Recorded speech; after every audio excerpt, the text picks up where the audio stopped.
Hello and welcome. My name is David Macon.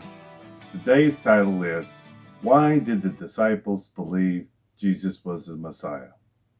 It seems an odd question, doesn't it?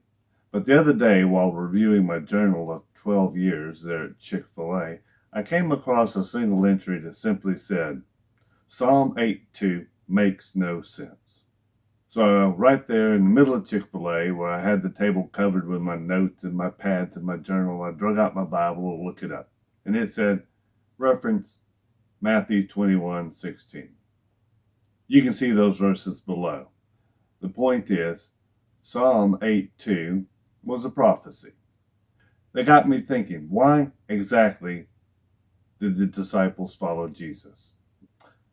They followed him, forsaking all others, and most of them to horrible deaths. Why did they do this? Because Jesus said it? What told them what the Messiah should be?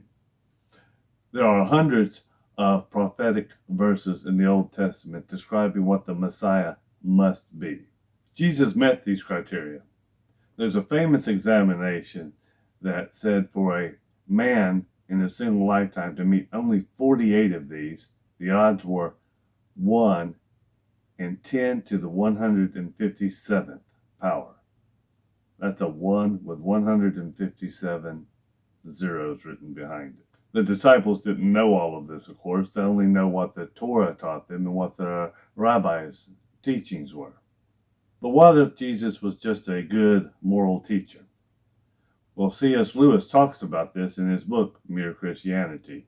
C.S. Lewis used the argument outlined below in a series of BBC radio talks later published as the book Mere Christianity. I am trying here to prevent anyone saying the really foolish thing that people often say about him. I'm ready to accept Jesus as a great moral teacher, but I don't accept his claim to be God. That is the one thing we must not say. A man who is merely a man and said the sort of things that Jesus said would not be a great moral teacher. He would either be a lunatic on the level with a man who says he's a poached egg, or else he would be the devil of hell. You must make your choice. Either this man was and is the Son of God, or else a madman or something worse. You can shut him up for a fool, you can spit at him and kill him as a demon, or you can fall at his feet and call him Lord and God.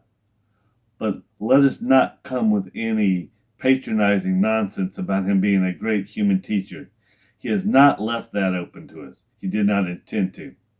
Now it seems to me obvious that he was neither a lunatic nor a fiend, and consequently, however strange or terrifying or unlikely it may seem, I have to accept the view that he was and is God. In John 20:24 through 29, Jesus appears to Thomas. Now Thomas, also known as Didymus, was one of the 12, was not with the disciples when Jesus came. So the other disciples told him, We have seen the Lord.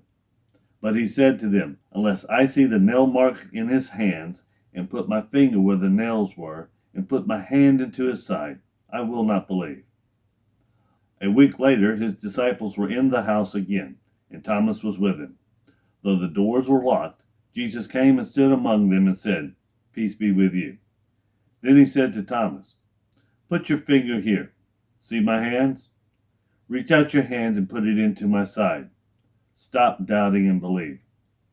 Thomas said to him, My Lord and my God. Then Jesus said to him, Because you have seen, you have believed. Blessed are those who have not seen and yet have believed. Make no mistake, we are the ones who have not seen yet have believed. The proof in case for Jesus as the Messiah is overwhelming. So when we read John 3:16, For God so loved the world that he gave his one and only Son, that whoever believes in him shall not perish, but have eternal life. We can know with certainty that it is true. To think otherwise would be foolish. Thank you and blessings.